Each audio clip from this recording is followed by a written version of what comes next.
ये कहानी बहुत पुरानी है।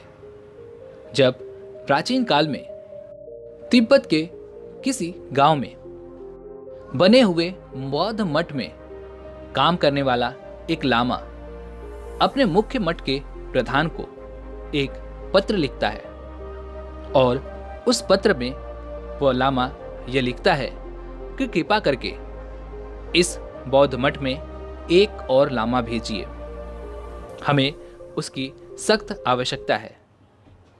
जैसे ही वह पत्र मुख्य मठ के प्रधान को मिलता है, प्रधान अपने सारे शिष्यों को इकट्ठा एक साथ अपने पास बुलाते हैं और उस पत्र को सभी के सामने जोर जोर से पढ़ते हैं। इस पत्र को पूरा पढ़ने के बाद यह निर्णय लिया जाता है कि यहां से कुल 5 लोगों को चुना जाएगा और उन 5 लामाओं को उस बौद्ध मठ में भेजा जाएगा। यह सुन उनमें से एक लामा प्रधान से यह पूछता है कि आखिर 5 ही क्यों? पत्र में तो सिर्फ एक ही लामा की जरूरत बताई गई है। यह सुनने के बाद प्रधान कहते हैं कि तुम सब इसका मतलब आगे चलकर समझ जाओगे। अगर मैं यहां से कुल 5 लामाओं को भेजता हूं तो इस बात की संभावना है कि वहां एक भी ना पहुंचे, क्योंकि वहां तक पहुंचने का रास्ता बहुत लंबा है। रास्ते में मन भटकाने वाली हजारों चीजें उपलब्ध हैं। यह सुन वहां पर बैठे सभी लोगों को लगता है कि प्रधान का यह निर्णय बेवकूफी भरा है। उन्हें लगता है कि जब किसी एक की जरूरत है तो भला 5 को क्यों भेजा जाए। यह मूर्खतापूर्ण निर्णय ही है। लोग उनका मजाक बनाते हैं, लेकिन प्रधान फिर भी अपने निर्णय पर अड़े रहते हैं और उनमें से 5 शिष्यों को वहां पर भेजने के लिए चुन लेते हैं। अगले दिन सुबह सुबह वो 5 भिक्षु अपनी यात्रा शुरू करते हैं। यात्रा शुरू किए हुए काफी समय बीत चुका था। धीरे धीरे दोपहर का समय हो चुका था। उसी दोपहर जब वह 5 एक गांव से होकर गुजर रहे थे, तभी दूर से भागता हुआ एक इंसान उनके पास आ जाता है और उनसे कहता है, हमारे गांव के बौद्ध मठ में रहने वाले सन्यासी की मृत्यु हो गई है और मुझे हमारे गांव के लिए एक सन्यासी की सख्त आवश्यकता है। आप में से जो भी भिक्षु आना चाहे वो हमारे साथ आ सकता है, लेकिन याद रहे कि जो भी हमारे साथ आकर रहेगा उसके लिए एक बढ़िया तनख्वाह और रहने खाने के लिए अच्छी व्यवस्था भी की जाएगी। गांव दूर से देखने में काफी अच्छा और बहुत ही धनवान भी लग रहा था, इसलिए उन 5 सन्यासी ने सोचा कि इसके बारे में पता किया जाए। उन्होंने जब पूछा तो उन्हें पता चला कि गांव में ज्यादातर बड़े किसान और अमीर व्यापारी ही रहते हैं, इसलिए वह गांव बहुत ही समृद्ध है और खुशहाल भी है। यह सब जान लेने के बाद उन 5 भिक्षुओं में से एक भिक्षु कहता है कि मुझे लगता है कि मुझे यहाँ पर रुक जाना चाहिए। आखिर इस गांव को भी भिक्षु की जरूरत है और वैसे भी वहां तो केवल एक ही भिक्षु की आवश्यकता है। आप चारों भी वहां के लिए काफी हैं। इतना कहकर वह 5वां भिक्षु उन चारों से विदा लेता है और उस गांव के व्यक्ति के साथ गांव के मठ की तरफ चल पड़ता है। उसके बाद वो चारों भिक्षु अपना सफर शुरू करते हैं। धीरे धीरे वे आगे बढ़ते जा रहे थे। बढ़ते बढ़ते रात हो गई। रात को उन्होंने एक जगह पर अपना डेरा बनाया और वहीं पर विश्राम किया। अगले दिन सुबह सुबह उन चारों भिक्षुओं ने अपनी यात्रा फिर से शुरू की। धीरे धीरे आगे बढ़ते हुए वे चारों भिक्षु एक राज्य से होकर गुजर रहे थे। तभी अचानक उस राज्य का राजा अपने घोड़े पर सवार होकर ठीक उनके सामने से होकर गुजर रहा था और राजा की नजर उनमें से एक भिक्षु पर पड़ी, जो शरीर से बहुत ही मजबूत दिखाई पड़ रहा था और देखने में बहुत ही आकर्षक भी था। राजा ने उन चारों भिक्षुओं को रोकते हुए कहा कि मैं इस राज्य का राजा हूं और मेरी सिर्फ एक ही बेटी है और मैं अपनी बेटी के लिए एक योग्य वर ढूंढ रहा हूं जिससे मैं उसका विवाह करा सकूं। राजा ने उस सुंदर और मजबूत शरीर वाले भिक्षु की तरफ इशारा किया और कहा, मैंने अपनी बेटी के लिए जिस युवक की कल्पना की थी, तुम बिल्कुल वैसे ही दिखाई पड़ते हो। क्या तुम मेरी बेटी से विवाह करना पसंद करोगे? मेरी केवल एक ही बेटी है और मेरे मृत्यु के पश्चात सब कुछ तुम्हारा होगा। मेरे राज्य के अकेले वारिस तुम होगे। यह सुन उस जवान भिक्षु के मन में लालच आ गया। उसने सोचा कि ऐसा मौका मुझे दोबारा फिर नहीं मिल सकता।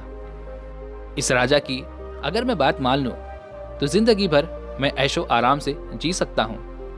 इसके लिए इस राजा की बात मानने में ही बुद्धिमानी है। यह सोचकर उसने राजा की बात को स्वीकार कर लिया। उस चौथे भिक्षुओं ने अपने साथियों को अलविदा कहा और राजा के साथ घोड़े पर सवार होकर वहां से राज्य की ओर चला गया। अब उन तीनों भिक्षुओं को अपने मठ के प्रधान की बातें बिल्कुल सही लग रही थी। उन्हें महसूस हो रहा था कि जो भी उनके प्रधान ने कहा था वो बिल्कुल सच था। वे सभी आपस में बातें करने लगे कि प्रधान ने जो कुछ भी कहा था वो बिल्कुल ठीक था।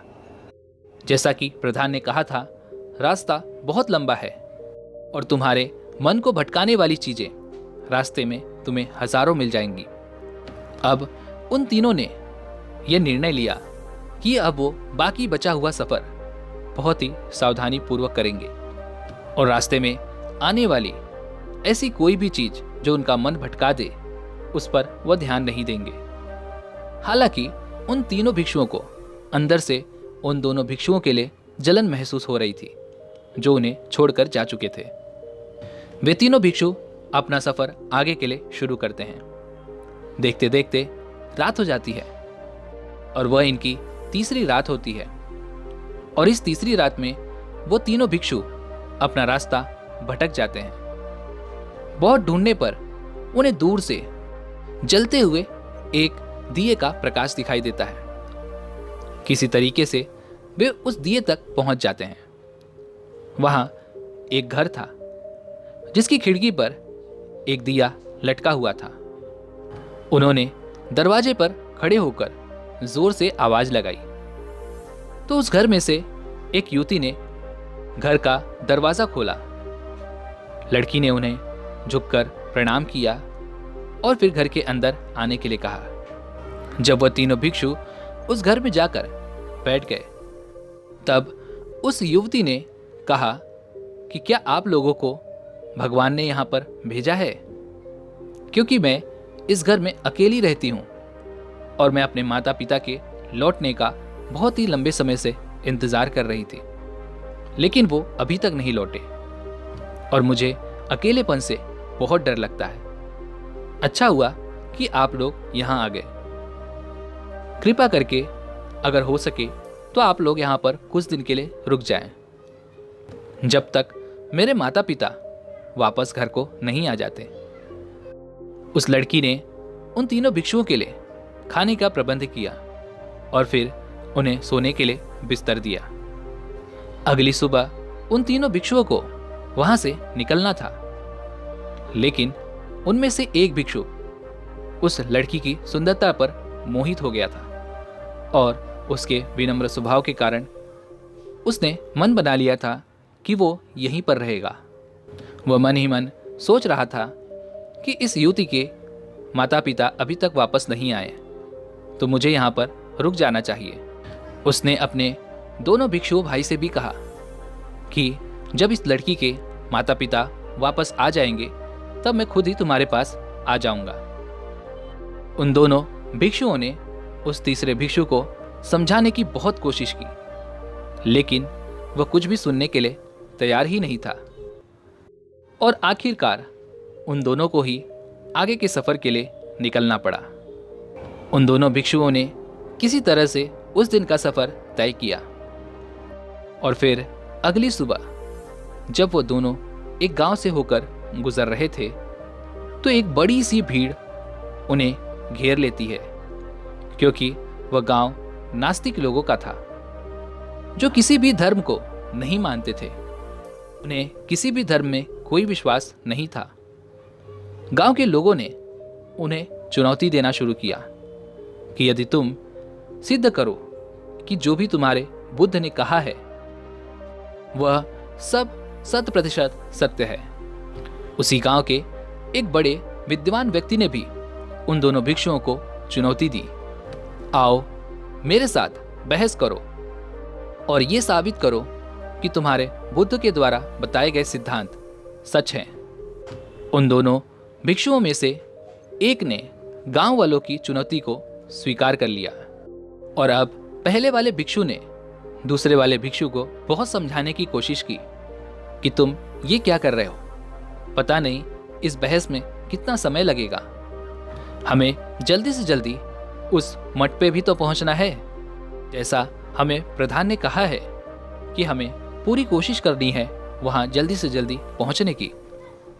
इस पर दूसरे वाले भिक्षु ने जवाब दिया कि चाहे कुछ भी हो जाए, मैं इनसे बहस करके ये सिद्ध कर दूंगा कि हमारे बुद्ध ने जो भी कहा है वो सब सच है, चाहे इसमें मेरी पूरी जिंदगी ही क्यों ना बर्बाद हो जाए, लेकिन मैं इनकी चुनौती को स्वीकार अवश्य करूंगा। मैं बुद्ध का शिष्य हूं और इन लोगों ने मेरे गुरु के सिद्धांत पर सवाल उठाए हैं, इसलिए इन्हें गलत तो साबित ही करना होगा और मैं इन्हें गलत साबित करके ही रहूंगा। वैसे भी वहां सिर्फ एक ही भिक्षु की आवश्यकता है, इसलिए तुम आगे जाओ। जब इन गांव वालों को मैं सबक सिखा दूंगा, इन गांव वालों को मैं साबित कर दूंगा कि हमारे गुरु बुद्ध के सिद्धांत बिल्कुल सच हैं, तब मैं वापस वहां पर आ जाऊंगा। असल में यह चुनौती बुद्ध को नहीं बल्कि उस भिक्षु के अहंकार को लगी थी, इसलिए उसने वहीं पर रुकने का फैसला किया और आखिरकार केवल एक ही भिक्षु कड़ी मेहनत और लगन के साथ उस मठ तक पहुंच पाया। दोस्तों, अगर हम अपने जीवन की तरफ देखें तो हम देखेंगे कि हम में से कई लोग अपने जीवन में बड़े बड़े लक्ष्य निर्धारित करते हैं और फिर उन लक्ष्यों को पाने की हर मुमकिन कोशिश भी करते हैं, लेकिन उनमें से बहुत से थोड़े से लोग ऐसे होते हैं जो अपने लक्ष्य को पूरा कर पाते हैं और इसका कारण यही है कि उनमें से ज्यादातर लोग अपने लक्ष्य प्राप्ति के रास्ते में आने वाली मन को भटकाने वाली चीजों से वो भटक जाते हैं। इसलिए अगर आप अपने जीवन में कोई लक्ष्य निर्धारित कर चुके हैं और उस लक्ष्य तक पहुंचना चाहते हैं तो रास्ते में आने वाली बाधाओं से विचलित होना छोड़ दीजिए, तभी आप अपनी मनचाही मंजिल को हासिल कर सकेंगे। और अगर आप अपने लिए बार बार एक अलग लक्ष्य निर्धारित करते हैं लेकिन उस पर लंबे समय तक आप टिक नहीं पाते, आपका मन बार बार भटक जाता है, आप अपने किसी भी काम पर फोकस नहीं कर पाते, तो इस समस्या का समाधान आपको एक बुक में मिल जाएगा और इस बुक का नाम है द पावर ऑफ फोकस। दोस्तों, ये कोई प्रमोशन नहीं है, मैंने इस बुक को पढ़ा है और मैं आपको बता सकता हूँ कि इस बुक के अंदर ऐसी ऐसी चीज़ें दी गई हैं जिससे आप अपने फोकस को बढ़ा सकते हैं, जिससे आप अपने निर्धारित लक्ष्य तक पहुँच सकते हैं, अपने लक्ष्य पर टिके रह सकते हैं और रास्ते में आने वाली बाधाओं से कैसे आपको सतर्क रहना है वो भी इस बुक के अंदर आपको मिल जाएगा।